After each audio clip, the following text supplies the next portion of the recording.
Peace and blessings to the chosen. All praises, glory and honor be to Yahweh, Bashem, Yahweh Shai. Double honors to the elders and apostles of Great Millstone. Salutations to the icon pushing his truth, sincerity, and charity. I'm the brother Yalad, and I want to ask a question to the Christian world that a heavy part of their doctrine is hell. So I'm going to ask, where was hell in Genesis? Genesis 2 from the top, thus the heavens and the earth were finished and all of the hosts of them. So yeah, it says the heavens plural and the earth were finished. So that heavens is plural. Even in the Hebrew, it says Shemayim, and that Yam, those last two letters, that means plural, as in two or multiple. So there's multiple heavens. There's layers of heaven. And here it shows you one heaven, which is the visible heavens, the sky. Then you have the heaven, which is the abode of the Most High, right? And you can back it up by, it's really a big, this video is a cut on Christianity, really, but it backs it up in the 2 Corinthians 12:2. I knew a man in Hamashiach above 14 years ago, whether in the body I cannot tell, or whether out of body I cannot tell. Yahweh knoweth. Such an one caught up to the third heaven. So that third heaven is the spirit world, right? And the first heaven is the firmament, which you can see. This is why the Apocrypha is canon, because it talks about the heaven of heavens and the deep, which Christianity cannot tell you the three heavens. They can't, but they'll tell you the hell doctrine. So just grab the Sirach 16:18. It says, also known as Ecclesiasticus, Sirach 16:18, behold, the heaven and the heaven of heavens, the deep and the earth, and all that therein is shall be moved when he shall visit. Right. So that deep, it often refers to the waters, like the oceans.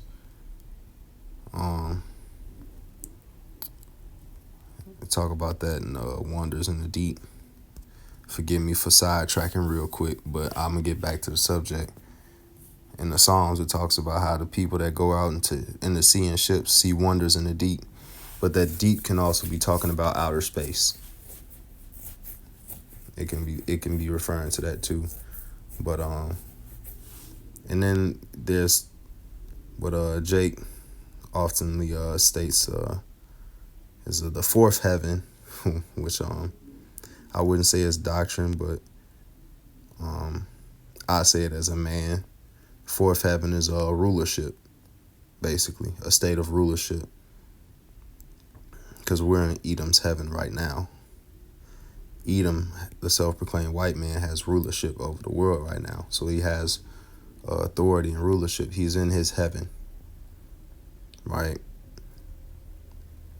But when heaven is, the kingdom of heaven is supposed to be installed on the earth as it is in heaven, then the Israelites, the true Israelites, are going to have rulership. And those true Israelites are the blacks, Hispanics, and Native Americans. But to continue the question to the Christians is, where is hell in this? Where is hell in this Genesis? Because I got two precepts that show that the hell doctrine is wrong. First off, the Most High, Yahweh, is a merciful power. He not just finna cast away his own creation to burn forever and ever and ever, eternity. That's not merciful. It's not. But we'll see what Job said in Job 3:11. Why died I not from the womb? Why did I not give up the ghost? when I came out of the belly? Why did the knees prevent me, or why the breast that I should suck? For now should I have lain still and been quiet, and should have slept and had been at rest with kings and counselors of the earth, which built desolate places for themselves, or with princes that had gold, who filled their houses with silver, or as a hidden untimely birth, which had not been, as infants which never saw light. There the wicked cease from troubling, and there the weary be at rest. There the prisoners rest together. They hear not the voice of the oppressor. The small and great are there. The servant is free from his master. So here it is. And in Christianity, they don't believe in new souls. They don't believe in reincarnation. So here it is. A baby. And in Christianity doctrine, babies are innocent, right? Babies are innocent. They haven't committed sin. Why is it that the babies are going to the same place where the wicked are going? It says the wicked cease from troubling in this world, the spirit world. The wicked cease from troubling. Why are the oppressed going to the same place where the wicked are at? All kinds of kings and counselors and princes that were wicked, right? And for the, yeah, there were many of these kings and counselors. We can assume they were wicked. Why the wicked and the oppressed? Why is the servant and the master in the same place? Why are they all going to the same place? Explain that. Why are they all going to this spirit realm? If people, it just disproves the hell doctrine. So we'll cut it with one last precept. It's 1 Samuel 28 and 16.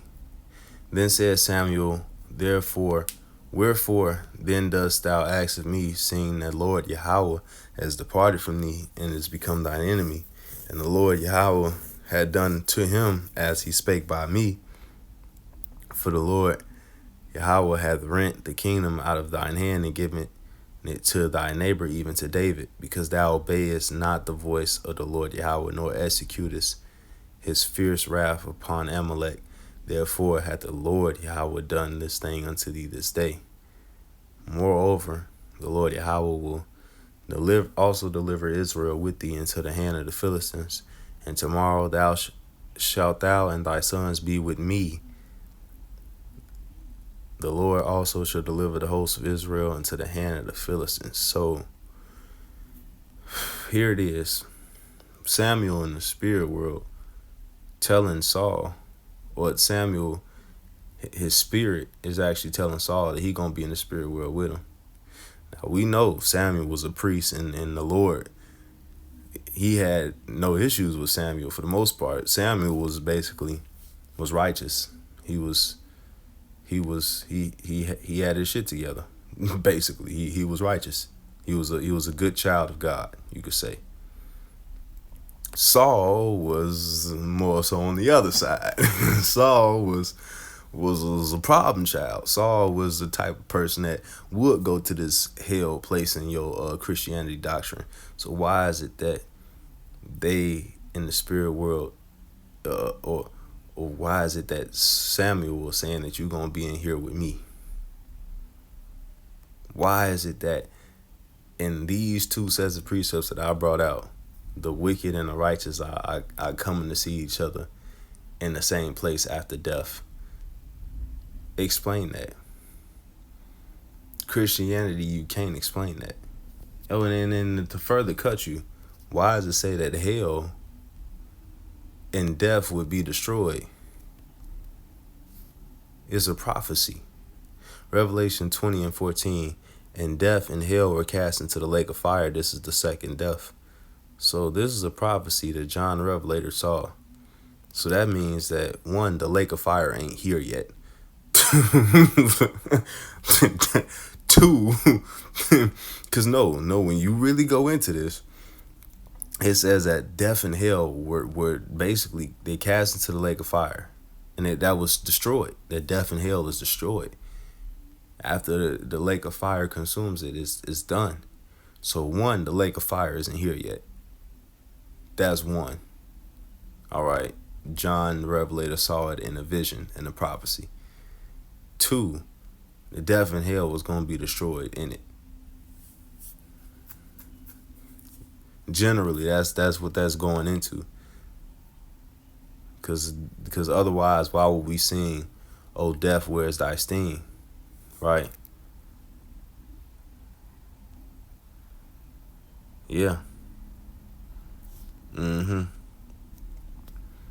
So yeah, they can't explain this because that lake of fire goes into global nuclear destruction. So that hell doctrine you teaching is not making sense. You don't even have the full scriptures.